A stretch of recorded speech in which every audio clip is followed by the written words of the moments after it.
तमिलनाडु की एक logistic company है, नाम है विनट्रैक इनकॉर्पोरेटेड। इन्होंने ऐलान किया कि वो 1 अक्टूबर से भारत में अपनी सारी सर्विसेज बंद करने जा रही हैं। कंपनी ने सोशल मीडिया साइट एक्स पर लिखा, 1 अक्टूबर 2025 से कंपनी भारत में आयात और निर्यात का काम बंद करने जा रही है।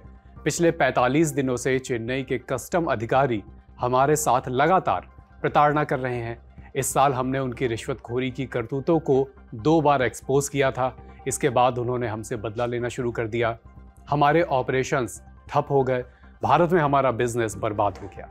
हम उन तमाम लोगों का तहे दिल से शुक्रिया अदा करना चाहते हैं जो इस मुश्किल भरी घड़ी में हमारे साथ खड़े रहे।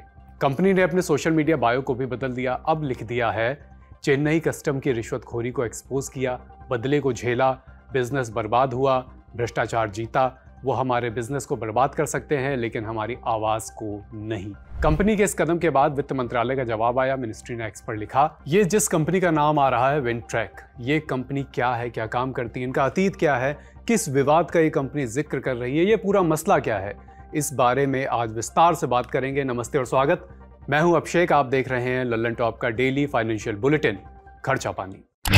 Brought to you by Bank of India and Mrs. Bectors.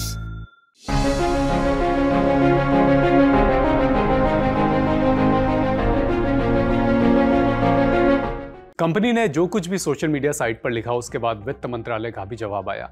Ministry ने सोशल साइट एक्स पर लिखा, सरकार ने विनट्रैक के उठाए गए मामले को संज्ञान में लिया है।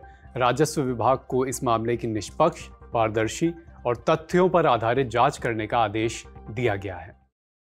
Mrs Bector's Cremica non-stop biscuits और चाय तो स्वाद आ जाए। विनट्रैक इनकॉर्पोरेटेड के मालिक प्रवीण गणेशन ने इस बारे में बताया कि जिस प्रोडक्ट के शिपमेंट पर पूरा विवाद खड़ा हुआ है वो एक मसाजर है। गणेशन के मुताबिक ये मसाजर भारत और दुनिया भर में सेक्सुअल वेलनेस प्रोडक्ट के रूप में बिकते हैं।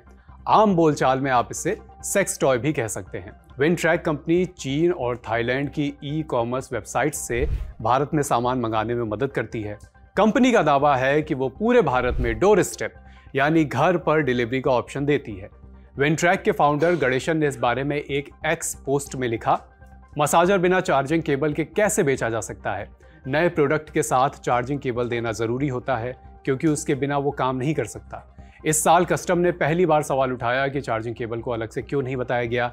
चार्जिंग केबल अलग से नहीं बेचा जाता, ये तो उस पैकिंग का ही हिस्सा होता है।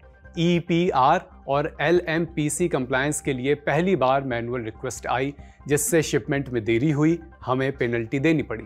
कानून में काफ़ी कमियां हैं, ऐसे में अधिकारी अपनी मनमानी करते हैं। यहाँ 2 टर्म आए, दोनों के बारे में बता देते हैं। EPR यानी एक्सटेंडेड प्रोड्यूसर रिस्पॉन्सिबिलिटी। कंपनी अपने प्रोडक्ट के लाइफ साइकिल की जिम्मेदारी लेती है, खासकर इस्तेमाल के बाद वेस्ट मैनेजमेंट और रिसाइकलिंग की। दूसरा टर्म आया LMPC यानी legal metrology packaged commodity. Product की पैकेजिंग, लेबलिंग, वजन से जुड़े कानूनी मानकों का पालन। मतलब कि कंपनी का कहना है कि चार्जिंग केबल नया प्रोडक्ट का हिस्सा है और इसके बिना मसाजर काम नहीं करता, लेकिन कस्टम विभाग ने इसे अलग चीज बताया और इसकी वजह से ये सारा विवाद शुरू हुआ। इस विवाद की वजह से कंपनी को तमाम परेशानियां हुई, ऐसा उनका दावा है। ये तो हुआ गणेशन का पक्ष। अब ये भी जान लेते हैं कि कस्टम विभाग का क्या कहना है। तो इस संबंध में चेन्नई कस्टम ने एक्स पर लिखा कि कस्टम्स ऑफिशियल ने बताया कि जो सामान CTH 90191010 में डिक्लेयर्ड था वो गलत था। सही टैग CTH 90191020 था। इंपोर्टर ने 1 सितंबर 2025 को ये बात मानी भी थी कि हाँ, गलती तो हुई। चेकिंग में 8 बॉक्स मिले जिनमें USB चार्जिंग केबल्स थी, लेकिन बिल ऑफ एंट्री, इनवॉइस और पैकिंग लिस्ट में नहीं बताया गया था। ये कस्टम्स एक्ट 1962 की धारा 111 का उल्लंघन है। इंपोर्टर सामान में रिचार्जेबल बैटरीज भी लगी हुई थी, इसलिए सेंट्रल पॉल्यूशन कंट्रोल बोर्ड के बैटरी वेस्ट मैनेजमेंट रूल्स 2022 के रूल 13 के तहत EPR रजिस्ट्रेशन जरूरी था। चेन्नई कस्टम्स ने कई बार पूछा पर इंपोर्टर ने कोई सही EPR सर्टिफिकेट नहीं दिया। इंपोर्टर ने गलत डॉक्यूमेंट्स यानी ई-वेस्ट अंडरटेकिंग जमा की और MSME, फिनिश्ड प्रोडक्ट और लो बैटरी कैपेसिटी जैसी छूट की बातें कही गई जो कानूनी नहीं थी। अथॉरिटीज ने कहा कि किसी भी वक्त रिश्वत नहीं मांगी गई। कस्टम एक्ट की धारा 49 के तहत 11 सितंबर को बॉन्ड दिया गया ताकि डीम्यूरेज चार्जेस से बचा जा सके। ये चार्ज तब लिया जाता है जब शिपमेंट या कंटेनर को पोर्ट या टर्मिनल पर फ्री टाइम खत्म होने के बाद भी रखा जाता है। इस क्लैरिफिकेशन के बाद गणेशन ने एक और पोस्ट किया जिसमें कुछ ट्रांजैक्शंस की तस्वीरें शेयर की गईं।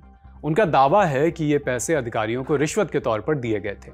2 अक्टूबर को गणेशन ने एक और वीडियो पोस्ट करा जिसमें उन्होंने पूरे मामले को सिलसिलेवार तरीके से बताया। इस पूरे विवाद की कहानी कैसे शुरू हुई, कब कब क्या हुआ। वो बोले कि जनवरी में हमारी शिपमेंट की वैल्यू $1,300 थी, हमसे 8 लाख रिश्वत मांगी गई। हमने अधिकारी से मोलभाव की कोशिश की। वो दिल्ली फेसलेस असेसमेंट से थे लेकिन नहीं माने। मैंने उनकी कॉल रिकॉर्ड करके सोशल मीडिया पर पोस्ट कर दिया। फिर हमारे माल को रिलीज कर दिया गया। मैंने पोस्ट को डिलीट कर दिया। इसके बाद मई में हमारे 3 शिपमेंट को रोक दिया गया। SIB असेसमेंट और शेड अफसर हमसे रिश्वत मांग रहे थे। 5 लाख की डिमांड थी। SIB और असेसमेंट को हमने 3 लाख दिए। शेड अफसरों को नहीं दे पाए। उन्होंने हमसे बहुत मोल भाव करने की कोशिश की पर मैंने मना कर दिया। उस समय मैं अस्पताल में भर्ती था। माल रिलीज हो गया। जून में मैं चीन गया। कस्टम हाउस एजेंट का फोन आया। शिपमेंट दोबारा रोकी गई क्योंकि शेड अफसरों को पैसे नहीं दिए गए थे। बहुत मिन्नतें करने के बाद वो 50,000 में मान गए लेकिन मैं नहीं माना क्योंकि मैं पहले ही नुकसान में था। मैंने सोशल मीडिया पर प्रूफ के साथ फोटो पोस्ट करे, तमाम सबूत रखे। इसके बाद इशू सॉल्व हो गया लेकिन मैंने इस बार पोस्ट डिलीट नहीं किया। लेकिन वो रुके नहीं, हर बार नई डिमांड। इसलिए मैंने अपनी पत्नी के नाम एक नई कंपनी बनाई, ये जानते हुए कि वो कंपनी सीधे मेरी नहीं है। उन्होंने रिश्वत मांगना जारी रखा। मैंने दिया भी। ये बात असिस्टेंट कमिश्नर को बताई भी। लेकिन जून के बाद जो भी शिपमेंट हम ला रहे थे, शेड के अधिकारी उसमें कमियां निकालने लगे। अगस्त में मामला और गंभीर हो गया। हम कई बार अधिकारियों से मिले। मैंने आगे से सोशल मीडिया पर कोई शिकायत न लिखने की बात भी कही लेकिन वो नहीं माने। गणेशन ने कहा कि वो अब इंडिया में बिजनेस बंद कर रहे हैं। उनके पास और भी ऑप्शंस हैं। क्या ऑप्शन है, सुनिए। Their modus operandi was उनकी तरकीब थी कि मैं जो भी शिकायत लाता वो कुछ नई मांग कर देते। बस ये सिलसिला चलता रहता, कोई अंत ही नहीं था। इसलिए मैंने सोच लिया है कि अब भारत में आयात या निर्यात या किसी और तरह का कोई भी बिजनेस नहीं करूंगा। हर छोटी मोटी चीज में कंप्लायंस के नाम पर परेशान करते हैं।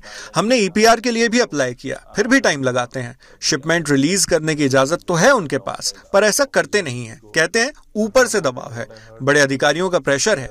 साफ है, चाहे मैं सारी शर्तें पूरी कर दूं, वो मेरा शिपमेंट नहीं रिलीज करेंगे। मेरे पास थाईलैंड, चीन, नेपाल में बिजनेस है।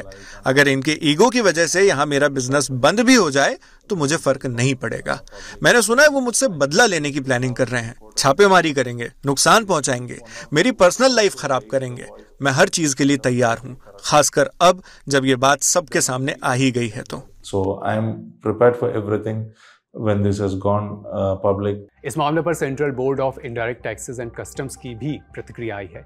CBIC ने लिखा, ये इंपोर्टर की गलत घोषणा और गलत वर्गीकरण से जुड़ा है। चेन्नई कस्टम्स इस पर पहले ही प्रतिक्रिया दे चुका है। इसके बाद इंपोर्टर ने एक्स पर कुछ नाम और स्क्रीनशॉट साझा किए हैं। सभी तथ्यों की जांच और कार्रवाई की जाएगी। इंडियन एक्सप्रेस ने इस मसले पर चेन्नई के एयर और पोर्ट कस्टम्स के अधिकारियों से बात की। एक सीनियर कस्टम हाउस एजेंट ने इस बारे में बताया कि समस्या केवल मसाजर की एक शिपमेंट की नहीं है बल्कि ये भारत के बंदरगाहों में व्यापार करने की विफलताओं से जुड़ी है। साधारण व्यापारियों के लिए BIS यानी bureau of Indian standards, LMPC, EPR जैसे नियमों का जाल, मतलब एक दिन से एक हफ्ते की देरी हो सकती है। कस्टम अधिकारियों के लिए ये नियम सुरक्षा, उपभोक्ता अधिकार और पर्यावरण की सुरक्षा के लिए ज़रूरी नियम है। अगर हम इन नियमों की नाकामी या भ्रष्टाचार की बात उठाते हैं तो कस्टम हमें नियमों से बचने वाले अपराधी के रूप में पेश करता है। दुर्भाग्यवश नियमों की कड़ाई और उत्पीड़न के बीच का फर्क अक्सर साफ नहीं होता। इस मामले में राजनीति की भी एंट्री हो गई है। कांग्रेस के सांसद शशि थरूर ने इस बारे में सोशल मीडिया पर लिखा कि भ्रष्टाचार पूरे सिस्टम में फैला है। ज्यादातर कंपनियां इसे व्यापार करने की कीमत मानकर स्वीकार कर लेती हैं। यानी एक शिपमेंट का मामला इतना बड़ा हो चुका है। इस बारे में और भी जो अपडेट्स आगे आएंगे आप तक पहुंचाते रहेंगे। अब बढ़ते हैं आज की सुर्खी की ओर। भारत अब अमेरिका से लंबे समय के लिए LPG गैस खरीदने की योजना बना रहा है। ये कदम इसलिए उठाया गया है क्योंकि अमेरिका और चीन के बीच व्यापार विवाद की वजह से दुनिया में LPG की सप्लाई जो है वो प्रभावित हो रही है। सरकारी तेल कंपनियों का प्लान इस बारे में ये है कि 2026 में हर महीने अमेरिका से 3 बड़े LPG जहाज मंगाए जाएं। ये कंपनियां भारत के 3 करोड़ 31 लाख से ज्यादा घरों को LPG देती हैं। देश की जरूरत का 60% हिस्सा विदेश से आता है।